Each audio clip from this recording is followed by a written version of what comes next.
लेकिन आज की शुरुआत हम उन लोगों की कहानी से करेंगे जिनके दर्द और जिनके साथ हुई हिंसा को कभी इंसाफ मिलेगा, ये एक सवाल है।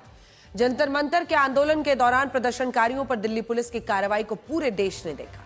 इस मुद्दे पर संसद में बहस हुई, अदालतों में कई याचिकाएं दाखिल हुई, सोशल मीडिया से लेकर टीवी स्टूडियो तक लगातार सवाल उठे और ये सवाल उठने भी चाहिए। आखिर जिन प्रदर्शनकारियों पर हमले किए गए उसको कभी भी सही नहीं ठहराया जा सकता और जिन प्रदर्शनकारियों के खिलाफ जबरदस्त पुलिसिया कार्रवाई हुई उस पर तो प्रश्न उठेंगे ही और हम उठाते रहेंगे। लेकिन जिन घटनाओं में प्रदर्शनकारियों पर पेलेट गन का इस्तेमाल हुआ, लाठीचार्ज किया गया, कुछ महिला प्रदर्शनकारियों के साथ पुलिस के दुर्व्यवहार के आरोप सामने आए, वीडियो सामने आए, वो घटनाएं किसी भी रूप में सही नहीं थी और इन तमाम घटनाओं के लिए पुलिस की कार्रवाई की आलोचना होनी ही चाहिए। लेकिन इसी कहानी का एक दूसरा पक्ष भी है, वो पक्ष जिसके बारे में उतनी चर्चा नहीं हुई जितनी पहले पक्ष पर हुई। वजह, आज दिल्ली के कॉन्स्टिट्यूशन क्लब में घायल पुलिसकर्मियों के परिवार मीडिया के सामने आए। उन्होंने किसी राजनीतिक पार्टी पर हमला नहीं किया, उन्होंने किसी आंदोलन को गलत या सही नहीं ठहराया, उन्होंने सिर्फ एक सवाल पूछा। अगर पूरे देश में पुलिस की कार्रवाई पर बहस हो रही है तो उन पुलिसकर्मियों की बात कौन करेगा जो उसी आंदोलन के दौरान घायल हुए।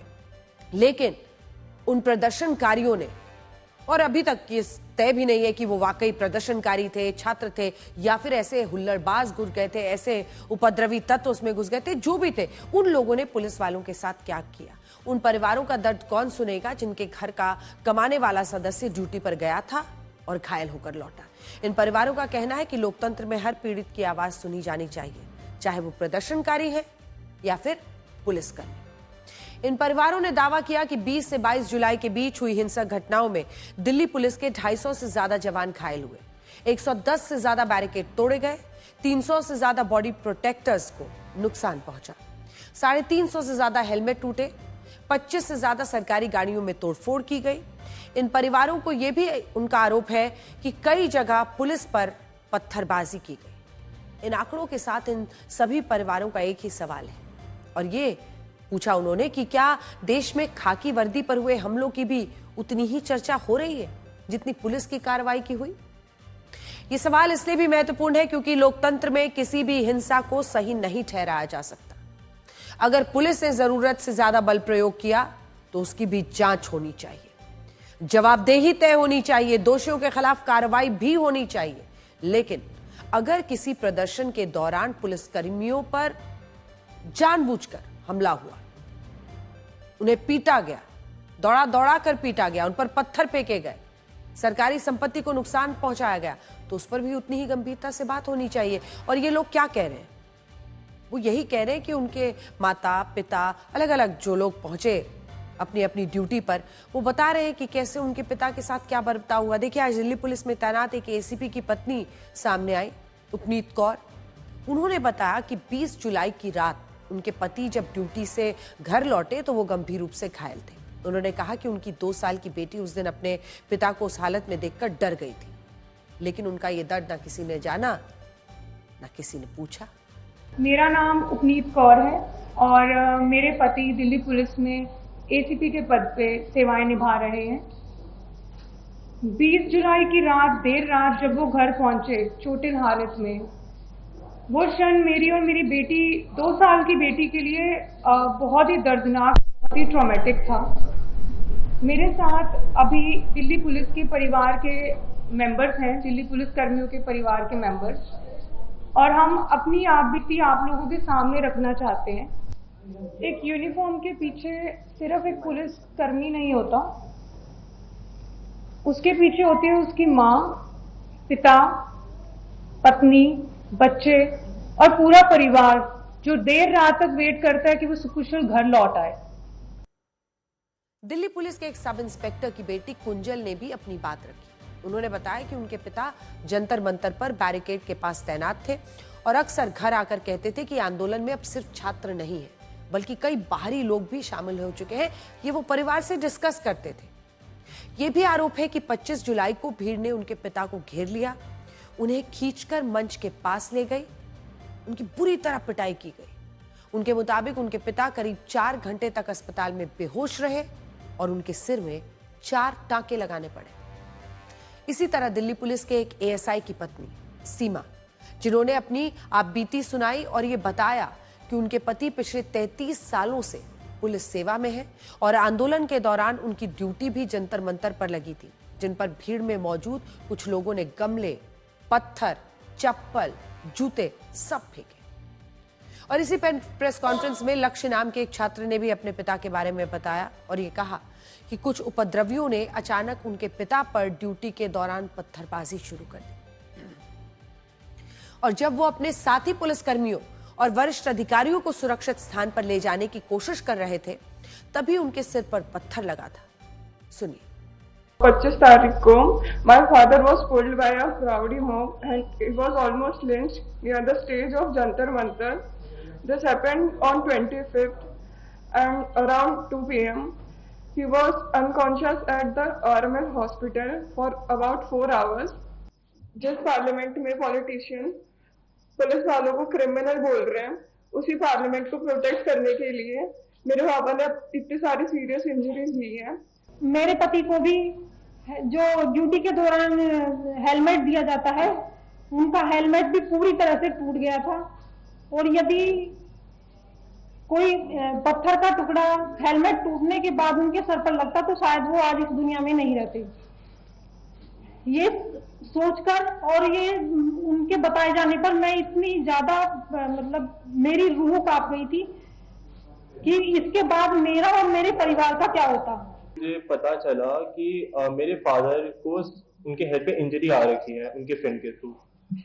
जब मैंने फोटो देखी तो उनके हेड को शेव कर रखा था और उनके हेड पे लाइक स्टिचेस लग रहे थे 4। उसको देख के I was like really frustrated and मैं बहुत डरा हुआ था। जब मेरे पापा घर आए तो उन्होंने मुझे बताया कि जो स्टूडेंट्स की जो प्रोटेस्ट उसमें स्टूडेंट्स नहीं है, उसमें राउडीज, उसमें एग्रेसर्स हैं जो लाइक इस अपॉर्चुनिटी का यूज कर रहे हैं जस्ट टू क्रिएट केओस। ऐसा बहुत कम देखने को मिलता है कि पुलिसकर्मियों के परिवार खुद सामने आकर मीडिया से बात करें। आमतौर पर पुलिस में अनुशासन के कारण परिवार सार्वजनिक रूप से इस तरह प्रेस कॉन्फ्रेंस नहीं करते, लेकिन इस बार उन्होंने अपनी आपबीती इसलिए सामने आकर रखी क्योंकि उनका मानना है कि इस पूरे घटनाक्रम में अब तक प्रदर्शनकारियों पर कार्रवाई की बात ही पूरे देश के सामने अच्छे से आई है। यानी इस प्रेस कॉन्फ्रेंस को आप दिल्ली पुलिस का अपना पक्ष रखने की कोशिश कह सकते हैं और लोकतंत्र में हर पक्ष को अपनी बात रखने का अधिकार है। आपको वो हिस्सा भी जरूर सुनना चाहिए जिसमें ये बेटी बता रही कि एक तो पिता को चोटें लगी, ऊपर से सोशल मीडिया में उन्हें ही विलन बनाया जा रहा था, तब उसके सब्र का बांध टूटा। लेकिन यहां हम आपसे ये भी कहना चाहते हैं कि इस पूरी घटना को सिर्फ एक नजरिए से देखने की गलती नहीं करनी चाहिए। एक तरफ वो प्रदर्शनकारी हैं जो आरोप लगाते हैं कि पुलिस की कार्रवाई में 65 लोग घायल हुए, उनमें कम से कम 3 प्रदर्शनकारियों ने पेलेट गन से घायल होने का दावा किया है। दूसरी तरफ दिल्ली पुलिस है जो कहती है कि इसी आंदोलन के दौरान उसके 250 से ज्यादा जवान घायल हुए, कई जगह उन पर हिंसक हमले किए गए। यानी आज जब आप इस आंदोलन के वीडियो को देखें तो कोशिश कीजिए कि किसी एक नैरेटिव का हिस्सा बनने के बजाय पूरी तस्वीर देखें, क्योंकि सच्चाई अक्सर किसी एक वीडियो, एक बयान या एक हैशटैग में नहीं मिलती। आजकल सोशल मीडिया पर फैसले कर दिए जाते हैं सिर्फ किसी हैशटैग, किसी वीडियो, किसी के एक बयान के आधार पर, लेकिन पूरा सच आप तभी जान पाएंगे जब आप दोनों तरफ के वीडियोस को, तमाम वीडियोस को देखेंगे। सच्चाई तब सामने आती है जब हम हर पक्ष को सुनते हैं, तथ्यों को परखते हैं, फिर अपनी राय बनाते हैं। आप खुद तय कीजिए, देखिए।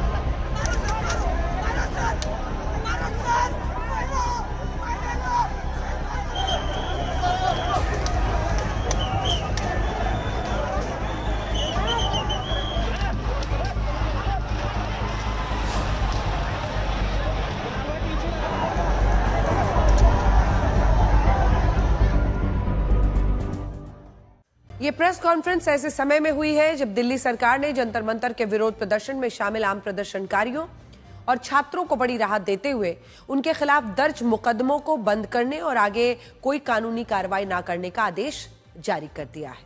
इस आदेश के बाद दिल्ली पुलिस ने 29 जुलाई 2026 तक जो कुल 13 एफआईआर दर्ज की थी उन्हें अब बंद माना जाएगा और भविष्य में इस आधार पर कोई नई कार्रवाई नहीं होगी। हालांकि इस आदेश में एक बहुत बड़ा कैच भी छिपा है। कैच यह है कि यह छूट सिर्फ उन छात्रों और प्रदर्शनकारियों को मिलेगी जो सिर्फ शांतिपूर्ण प्रदर्शन में शामिल होने आए थे और जिनका कोई भी पुराना आपराधिक रिकॉर्ड नहीं है। सुप्रीम कोर्ट के निर्देशों के तहत जिन लोगों ने हिंसा और तोड़फोड़ की, जिनका आपराधिक बैकग्राउंड है, उनके खिलाफ कानूनी कार्रवाई जारी रहेगी और अभी कॉकरोच जनता पार्टी इसी पर सवाल उठा रही है। कॉकरोच जनता पार्टी के संस्थापक अभिजीत दीपके ने एक बार फिर ये कहा है कि अगर प्रदर्शनकारियों पर इस तरह कार्रवाई जारी रही तो भविष्य में फिर से आंदोलन शुरू होगा। मुझे लगता है कि ये सरकार को इस मिसअंडरस्टैंडिंग या डिल्यूजन में बिल्कुल भी नहीं रहना चाहिए कि एक मंत्री के इस्तीफे के बाद गुस्सा ठंडा हो चुका है। इस डिल्यूजन में ना रहे सरकार। लोगों में अभी भी बहुत गुस्सा है और वो गुस्सा सिर्फ एक मंत्री के खिलाफ नहीं था, पूरी सरकार के खिलाफ था। तो अगर ये लोग अभी भी नहीं सुधरेंगे या नहीं अभी भी नहीं स्टूडेंट्स को ऐसे ही परेशान करते रहेंगे या हैरेस करते रहेंगे और जो ब्रूटैलिटी करी उसके बाद ये गुस्सा और बढ़ा है, तो ये गुस्सा शांत नहीं हुआ है। तो अगर ये लोग जो स्टूडेंट्स है, जो पीसफुल प्रोटेस्टर्स थे, उनके खिलाफ केसेस वापस नहीं लेते तो yes we will hit the streets again. हमारे पास कोई और ऑप्शन नहीं बचेगा सर। कॉकरोच जनता पार्टी के साथ विपक्षी पार्टियां भी इन मामलों में कानूनी कार्रवाई का विरोध कर रही हैं, जबकि सरकार का तर्क यह है कि वो आम छात्रों और जो ईमानदारी से प्रदर्शनकारी वहां पर पहुंचे थे उन पर कोई कार्रवाई नहीं कर रही। वो सिर्फ उन लोगों को छूट नहीं देना चाहती जिन पर आंदोलन के दौरान हिंसा, तोड़फोड़ करने का आरोप है। साल 2011 में जब यूपीए सरकार के खिलाफ दिल्ली के जंतर मंतर पर अन्ना आंदोलन हुआ था, तब उस आंदोलन में हिंसा और उपद्रव की एक भी घटना नहीं हुई थी। लेकिन इसके बावजूद उस वक्त की सरकार में कई प्रदर्शनकारियों पर अलग अलग एफआईआर दर्ज हुई थी। इसके बाद जब 26 अगस्त 2012 को कोयला घोटाले के खिलाफ प्रदर्शनकारियों ने पूर्व प्रधानमंत्री डॉक्टर मनमोहन सिंह के आवास तक मार्च निकालने की कोशिश की, तब भी उस मार्च में शामिल लोगों के खिलाफ एफआईआर दर्ज हुई थी। 7 दिसंबर 2012 को जब आम आदमी पार्टी के नेताओं ने तत्कालीन मुख्यमंत्री शीला दीक्षित के आवास के बाहर प्रदर्शन किया था, तब भी उस मामले में कांग्रेस की सरकार ने एफआईआर दर्ज कराई थी। और बड़ी बात यह है कि साल 2011 के अन्ना आंदोलन के बाद जितनी भी एफआईआर उस जमाने में दर्ज हुई, उनका निपटारा होने में कई साल लगे। इनमें एक एफआईआर का निपटारा तो इसी साल फरवरी महीने में हुआ है। और इसी बात को आधार बनाकर बीजेपी के कुछ नेता अब ये पूछ रहे हैं कि कांग्रेस ने अपनी सरकारों में सिर्फ आंदोलन करने के लिए प्रदर्शनकारियों पर एफआईआर दर्ज की, जिन पर 10-10 सालों तक जांच चलती रही। और अब जब इस आंदोलन में सरकार सिर्फ हिंसा करने वाले लोगों के खिलाफ जांच जारी रखना चाहती है, तो उस पर सवाल उठाए जा रहे हैं। खैर, इस राजनीतिक बयानबाजी के बीच उन मामलों में जांच लगातार आगे बढ़ रही है जिनमें प्रधानमंत्री मोदी के आपत्तिजनक वीडियोस बनाए गए, उन्हें एआई की मदद से बदला गया, उनमें अपशब्दों का इस्तेमाल हुआ। और इन मामलों में सबसे बड़ी खबर हैदराबाद से आ रही है। हैदराबाद की साइबर क्राइम पुलिस ने प्रधानमंत्री मोदी के डीप फेक वीडियो मामले में मेटा इंडिया के प्रमुख अरुण श्रीनिवास और कुछ सोशल मीडिया यूजर्स के खिलाफ एफआईआर दर्ज की है।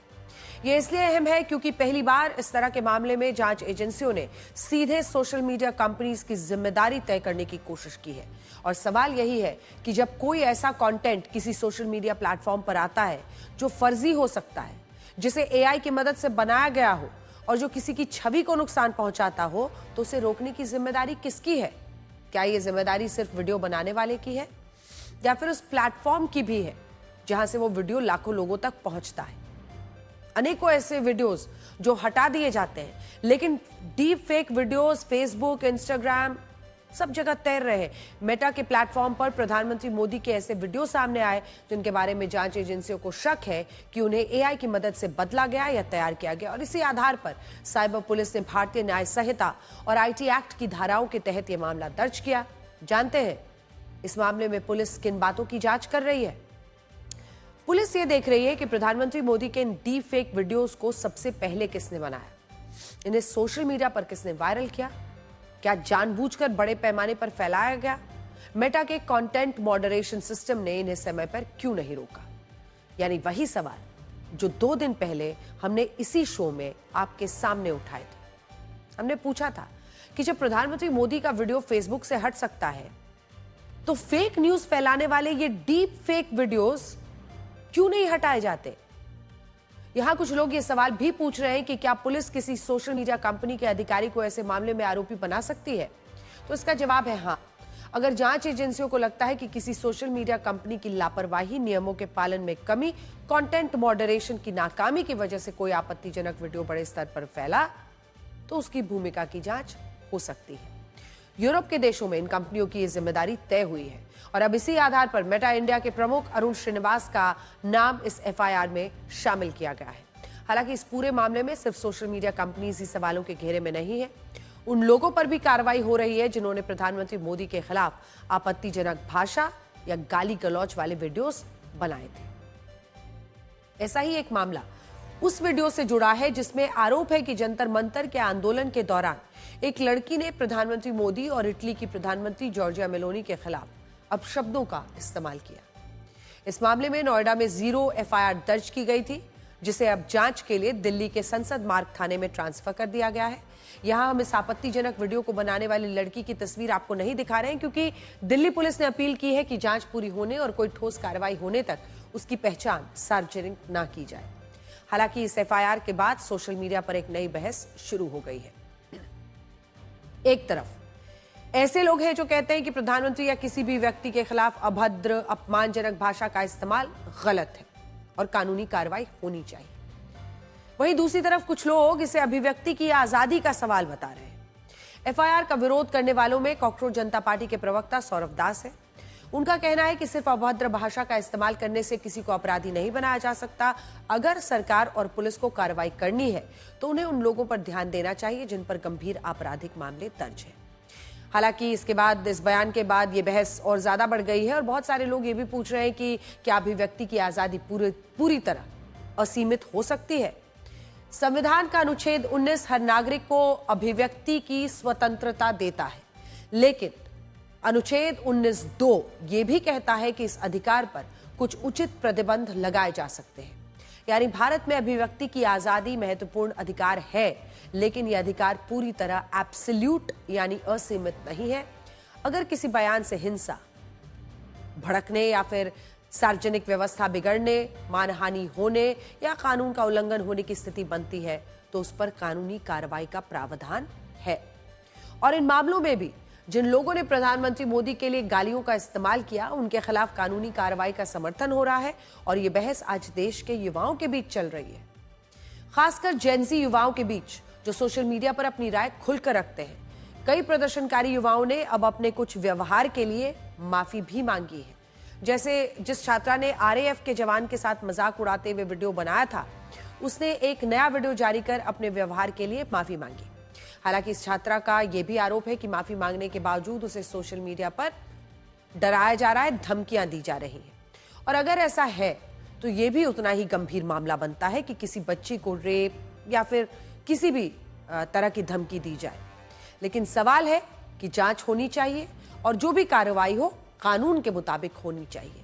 लेकिन इस तरह किसी लड़की को जान से मारने की धमकियां या रेप की धमकियां देना गंभीर अपराध है और पुलिस को इसे रोकना चाहिए। देखिए, अगर किसी ने गाली दिया है प्रोटेस्ट में, वो कितना सही है नहीं है उसका आप एक तरीके से निंदा कर सकते हो, लेकिन ऐसे करके आप क्रिमिनल मशीनरी यूज करोगे, उनको पुलिस के थ्रू टारगेटिंग करोगे, हैरासमेंट करोगे, वो बिल्कुल सही बात नहीं है। इस देश में गाली देना कब से क्रिमिनल ऑफेंस बन चुका है, मतलब कि रोज चलते फिरते लोग यहाँ पे गाली देते हैं। आपने बीजेपी एमपीज जो 50% लोकसभा में एमपीज बैठे हुए, उनके खिलाफ तो क्रिमिनल चार्जेस है एंड बहुत ही हीनस क्रिमिनल चार्जेस है, रेप, मर्डर, डेकॉइटी, ये सब चीजों का। तो उसमें तो आप कुछ नहीं कर रहे हो। गाली गलौज का तो मैं कम्प्लीटली समर्थन नहीं करता हूँ, लाइक गाली गलौज तो नहीं होनी चाहिए, बट सटायर तो अलाउड है सर। ये लोग क्या करें ना, जो फनी पोस्टर्स बन रहे थे पीएम के ऊपर, वो सब उसके ऊपर भी हैरेस कर रहे स्टूडेंट्स को। क्यों हैरेस करना चाहिए? He is the most powerful person on this planet as he claims. वो विश्व गुरु है, तो विश्व गुरु को बच्चों की जोक से क्यों डरना चाहिए? जोक से तो नहीं डरना चाहिए। और दूसरा, जेनजी का अपना एक वे ऑफ एक्सप्रेशन है।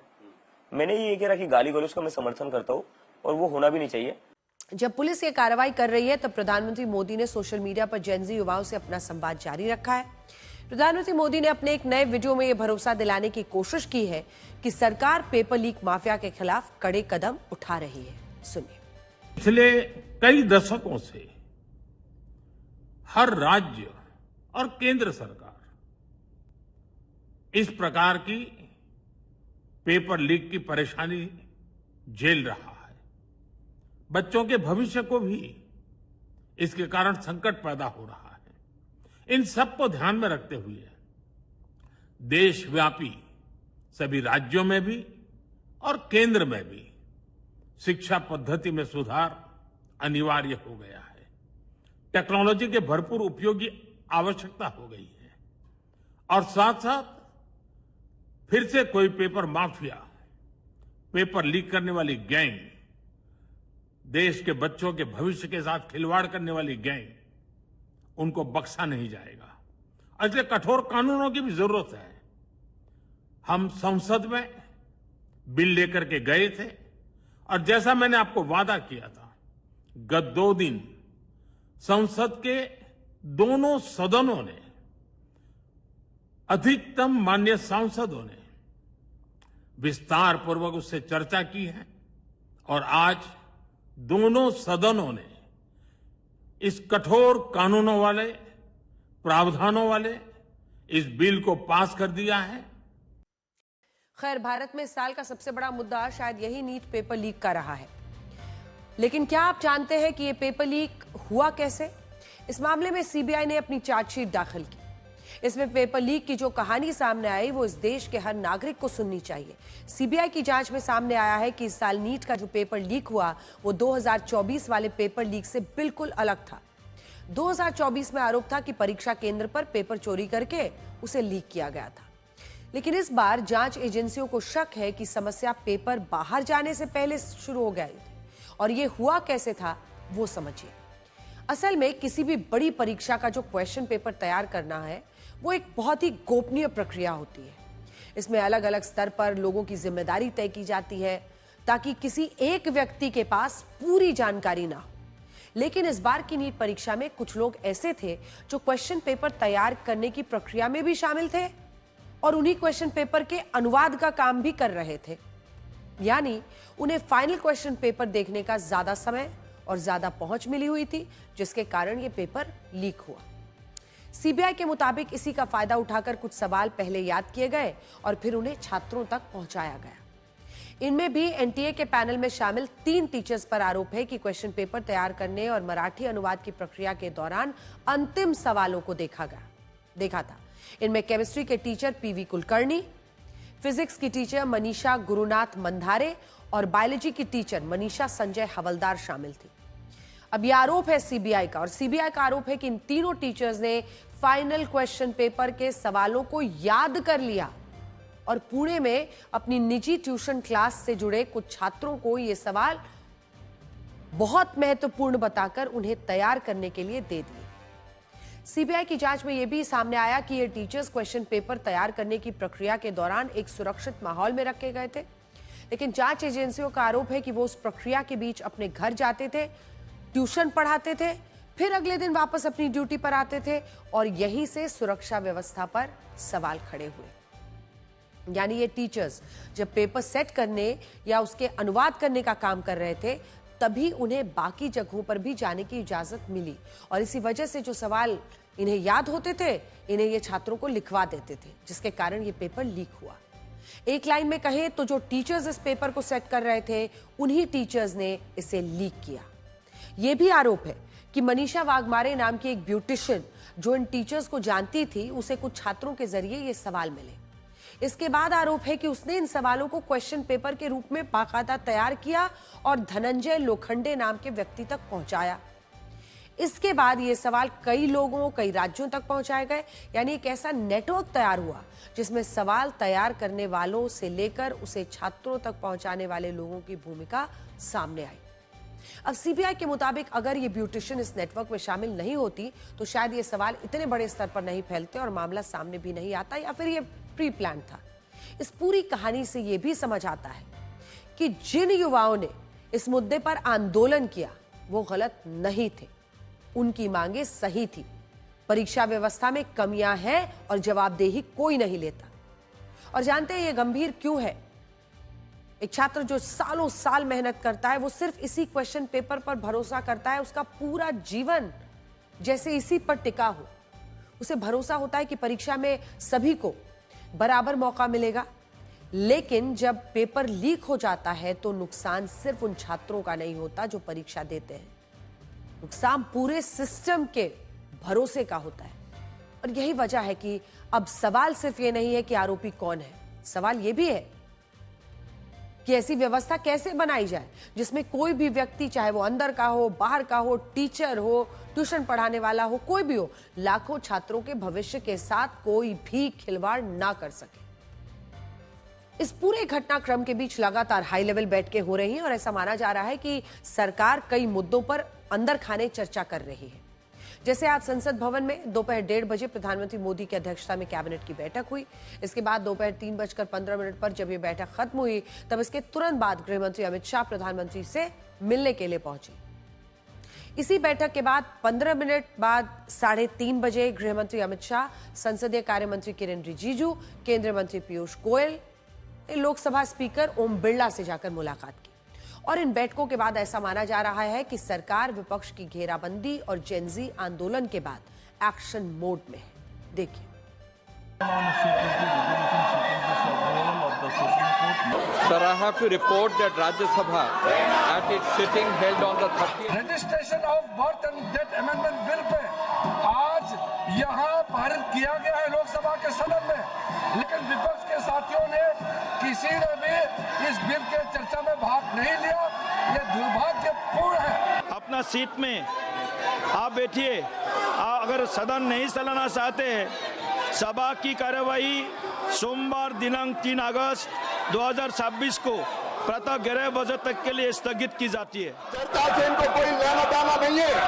हम इनकी घोर निंदा करते हैं। माननीय सभापति महोदय, हर बात में हंगामा करना, हुल्लड़ फैलाना, सड़क छाप राजनीति करना और सदन की गरिमा को तार तार करना, ये इनका स्वभाव हो गया है।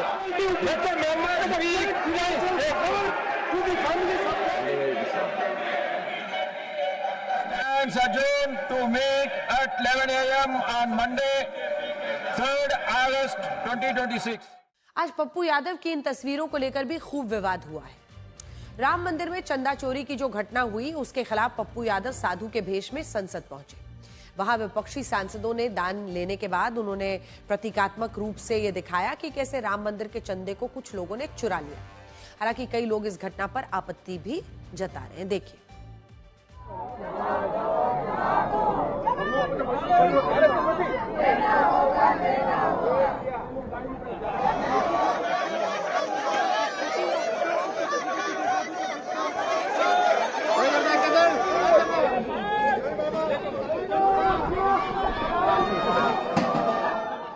राम राम जपियो रे, सब माल हड़पियो रे। देंगे चंदा चोरों को। जिन्होंने लूटा है इनको पकड़ के ले चलो, इनको फांसी में लटकाओ। पकड़ा किसने आपको? साधु जी पकड़ा किसने? पकड़ा किसने? बाबा बनकर के हमारे साथ पप्पू यादव पकड़ा गया है। वो तो स्पीकर साहब ने कह दिया कि ये रंग बदल बदल के, कपड़े बदल बदल के प्रदर्शन करने का जगह नहीं है। थोड़ा सीरियसनेस दिखाना चाहिए। आप सांसद है तो सांसद की तरह व्यवहार करना चाहिए। कोई नाटक करने का जगह नहीं है। स्पीकर साहब ने कह दिया है, अलग से मुझे कहने का जरूरत नहीं है। कहते हैं किसी समाज को समझना हो तो उसके आंकड़े नहीं, उसकी कहानियां पढ़िए। और भारत के समाज की सबसे गहरी कहानियां अगर किसी लेखक ने लिखी है तो उनमें सबसे बड़ा नाम है मुंशी प्रेमचंद जी का। वही मुंशी प्रेमचंद जी जिनकी आज 146वीं जयंती है। मुंशी प्रेमचंद जी सिर्फ कहानीकार नहीं थे, वो उस भारत की आवाज थे जहां किसान गरीबी से जूझ रहा था, जहां शिक्षा और अवसर सबके लिए बराबर नहीं थे और जहां जाति, वर्ग, आर्थिक असमानता लोगों की जिंदगी तय करती थी। उनकी कहानियां अपने समय की समस्याओं को दिखाती थी, लेकिन उनके सवाल आज भी जिंदा हैं। आज जब देश में शिक्षा, रोजगार, असमानता, युवाओं के भविष्य को लेकर बहस हो रही है, तो हमें लगता है कि मुंशी प्रेमचंद जी के विचार आज के भारत का मार्गदर्शन कर सकते हैं। और ये इसलिए भी प्रासंगिक है क्योंकि आज उनकी जयंती है। मुंशी प्रेमचंद जी की पहली सीख ये थी कि शिक्षा सिर्फ डिग्री और नौकरी का माध्यम नहीं होनी चाहिए, जबकि हमारी सरकारों, हमारे समाज ने कभी इस मूल विचार को समझा ही नहीं। आज शिक्षा को अक्सर नौकरी पाने का रास्ता माना जाता है। कितने नंबर आए, कौन सी डिग्री मिली, कितनी सैलरी मिलेगी, यही सवाल पूछे जाते हैं, जबकि सरकारों की कोशिश ये होनी चाहिए कि शिक्षा लोगों का ऐसा विकास करे कि वो भी योग्य बने, देश की जिम्मेदारी के साथ आर्थिक तरक्की के रास्ते पर लेकर जाएं और उनके लिए इस शिक्षा के जरिए रोजगार का साधन बने। मुंशी प्रेमचंद की दूसरी सीख ये थी कि जिस शिक्षा से असमानता कम ना हो, वो शिक्षा अधूरी है। उनका पूरा साहित्य गरीब, कमजोर वर्गों की पीड़ा के सामने लाता था। उनकी कहानी गोदान का हीरो सिर्फ एक किसान नहीं था, बल्कि वो उस भारत का चेहरा था जहां मेहनत करने वाला व्यक्ति भी व्यवस्था की कमजोरियों में फंस जाता है, अटक जाता है। प्रेमचंद जी जानते थे कि समाज की असली तरक्की तभी होगी जब अंतिम व्यक्ति तक अवसर पहुंचेगा। आज शिक्षा व्यवस्था के सामने सबसे बड़ा सवाल यही है कि क्या एक गरीब बच्चे और एक अमीर बच्चे को समान अवसर मिल रहा है? क्या गांव के बच्चे, शहरों के बच्चे एक जैसी सुविधा है? क्या भाषा, पैसा, संसाधन किसी बच्चे के भविष्य तय कर रहे हैं? अगर शिक्षा समाज की खाई को कम करने के बजाय उसे बढ़ा दे, तो इस शिक्षा व्यवस्था पर सवाल उठना स्वाभाविक है। उनकी तरक्की जो है बच्चों की, वो सही मायने में तभी होगी जब शिक्षा की बराबरी हो। और तीसरी सीख उनकी ये थी कि रटने वाली शिक्षा सबसे कमजोर शिक्षा है। तो मुंशी प्रेमचंद जी के समय भी शिक्षा को लेकर सवाल थे। वो ऐसी शिक्षा के पक्ष में थे जो सोचने की क्षमता पैदा करे। आज भी हमारी शिक्षा व्यवस्था में सबसे बड़ी चुनौतियां यही है, याद करिए और फिर जाकर लिखिए। मुंशी प्रेमचंद जी की सोच हमें याद दिलाती है कि शिक्षा का मकसद सिर्फ परीक्षा पास करना नहीं होना चाहिए। शिक्षा का मकसद होना चाहिए सोचने वाला इंसान बनाना, ऐसा युवा जो सवाल पूछ सके, तर्क कर सके, समाज को बेहतर बनाने में योगदान दे सके। चौथी सीख उन्होंने ये दी थी कि सत्ता और विपक्ष दोनों को जनता के दर्द को समझना होगा। प्रेमचंद जी ने अपनी कहानियों में आम आदमी को केंद्र में रखा। उनके पात्र राजा महाराजाओं से ज्यादा किसान, मजदूर, महिलाएं, गरीब लोग होते थे। उनका संदेश साफ था कि किसी भी व्यक्ति में अगर आप देखिए, किसी भी जगह पर कोई व्यवस्था देखिए, तो किसी भी व्यवस्था की सफलता इस बात से तय होती है कि उसमें सबसे कमजोर व्यक्ति की स्थिति कैसी है। आज सरकारों के लिए सीख है कि विकास सिर्फ आंकड़ों में नहीं दिखना चाहिए, बल्कि लोगों की जिंदगी में महसूस होना चाहिए। और विपक्ष के लिए सीख है कि सिर्फ विरोध करना काफी नहीं, उसे भी जनता के असली मुद्दों को समझना होगा, समाधान में योगदान देना होगा। और पांचवी और आखिरी सीख उनसे यह भी ली जा सकती है कि युवा बदलाव की असली ताकत है। मुंशी प्रेमचंद जी ने युवाओं को हमेशा जागरूक और जिम्मेदार नागरिक के रूप में देखा।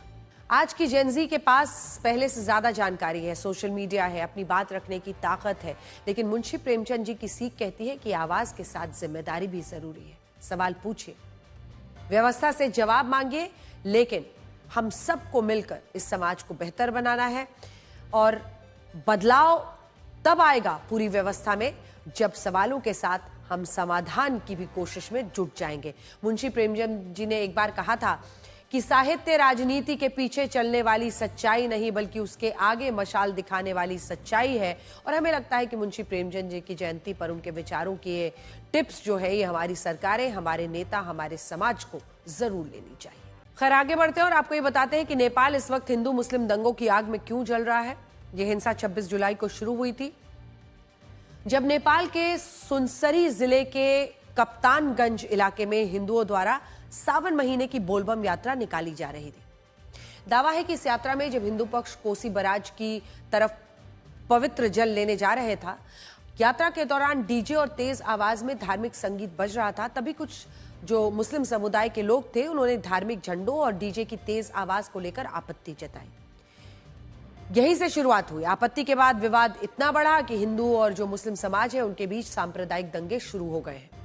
स्थिति को संभालने के लिए नेपाल पुलिस और सुरक्षा बल की टीम मौके पर पहुंची, लेकिन तब हालात और बिगड़ गए जब पुलिस ने वहां भीड़ को खदेड़ने के लिए हवाई फायरिंग शुरू कर दी और वहां आंसू गैस के गोलों का इस्तेमाल किया गया। दावा है कि पुलिस की ये वही कार्रवाई थी जिसमें 30 साल के ओम प्रकाश मेहता और जयप्रकाश मेहता की मौत हो गई और इन मौतों से नेपाल के हिंदू पूरी तरह भड़क गए। आरोप लगाया उन्होंने कि पुलिस ने मुस्लिम समुदाय पर कार्रवाई न करके जानबूझकर 2 हिंदुओं की हत्या की है और उनके त्योहार में रुकावट डाली। इन आरोपों के बाद वहां तेजी से हालात बिगड़ने लगे। अगले दिन 27 जुलाई को पुलिस ने कर्फ्यू जरूर लगाया, लेकिन लोगों का गुस्सा शांत नहीं हुआ। अलग अलग इलाकों में हिंसक घटनाएं बढ़ी, खबरें सामने आ रही हैं। 30 जुलाई तक सिराहा जिले के गोल बाजार और लहान में विरोध प्रदर्शन और हिंसक झड़पें शुरू हो गई। ये वही हिंसक झड़पें थी जिनमें गणेश यादव नाम के एक लड़के की मौत हुई और इस मौत से हिंदुओं का आक्रोश और बढ़ गया है। बाजार बंद हो गए हैं, सरकारी बसें रुक गई हैं, स्कूल्स और कॉलेजेस को बंद किया गया है और ऐसा लगने लगा है कि नेपाल में हालात फिर काबू से बाहर है। नौबत यह आ गई है कि नेपाल के इन जिलों में सेना उतारनी पड़ी और नेपाल के प्रधानमंत्री बालेन्द्र शाह को राष्ट्र के नाम संबोधन में यह कहना पड़ा कि इस हिंसा को तुरंत रोका जाए, लेकिन दावा है कि इस अपील के बाद भी हालात सामान्य नहीं हुए हैं। और नेपाल कैसे इन दंगों में जलता रहा, आप खुद इन तस्वीरों में देखिए। नेपाल के जिस इलाके से यह हिंसा शुरू हुई वहां हिंदुओं की आबादी 86.2% है, जबकि जो मुस्लिम आबादी है वो है 13.8%। अगर सुनसरी जिले की बात करें तो वहां भी मुसलमानों की आबादी है 12.3% और यह आंकड़ा पूरे नेपाल में जो मुस्लिम्स की कुल आबादी है उससे लगभग 7% ज्यादा है। यहाँ एक और अहम बात यह है कि नेपाल के जिन इलाकों में हिंदू मुस्लिम के दंगे हो रहे हैं वो इलाके बिहार के सीमांचल से लगते हैं। वही सीमांचल जहां मुस्लिम्स की आबादी सबसे ज्यादा है और जिनकी सीमा पश्चिम बंगाल के जिलों से लगती है। पश्चिम बंगाल के इन जिलों की यही सीमा बांग्लादेश से लगती है। इनमें भी नेपाल के सुनसरी जिले की सीमा अररिया जिले से लगती है और यहाँ भी मुस्लिम्स की आबादी 43% है। ये आंकड़े हम आपको सिर्फ इसलिए बता रहे हैं क्योंकि नेपाल में सांप्रदायिक हिंसा होने से इन इलाकों को भी अब संवेदनशील माना जा रहा है। वहां सीमा पार सुरक्षा कड़ी की गई है। यहाँ ये भी देखना होगा कि नेपाल साल 2008 तक एक हिंदू राष्ट्र था। उस वक्त जब नेपाल में राजशाही का दौर खत्म हुआ तब नेपाल में धर्मनिरपेक्षता को अपनाया गया। दावा किया जाता है कि कुछ हिंदुओं ने इसका समर्थन किया, जबकि कुछ हिंदू आज भी इसका विरोध करते हैं। और इस हिंसा के बाद भी कई हिंदुओं ने नेपाल को हिंदू राष्ट्र बनाने की मांग की। हालांकि ये मांगे उस सोशल मीडिया से उठ रही हैं जिसकी भूमिका अब हर हिंसा, हर उपद्रव में संदिग्ध होती है। जब दिल्ली के जंतर मंतर पर आंदोलन हुआ तब सोशल मीडिया के जरिए कई फेक न्यूज फैलाई गई, गलत जानकारियां फैलाई गई जिससे लोगों को भड़काने की कोशिश हुई। और अब नेपाल में जब दंगे हो रहे हैं तब वहां भी सोशल मीडिया की भूमिका को संदिग्ध माना जा रहा है।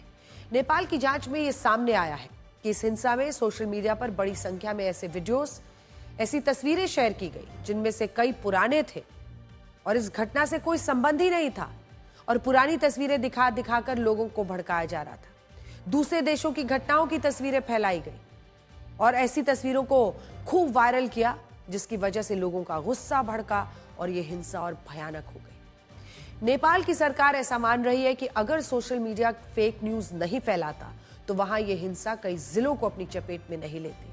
लेकिन सोचिए, जब नेपाल में तख्ता पलट हुआ था तब भी इसी सोशल मीडिया के जरिए कई फेक न्यूज और गलत सूचनाएं फैली थी।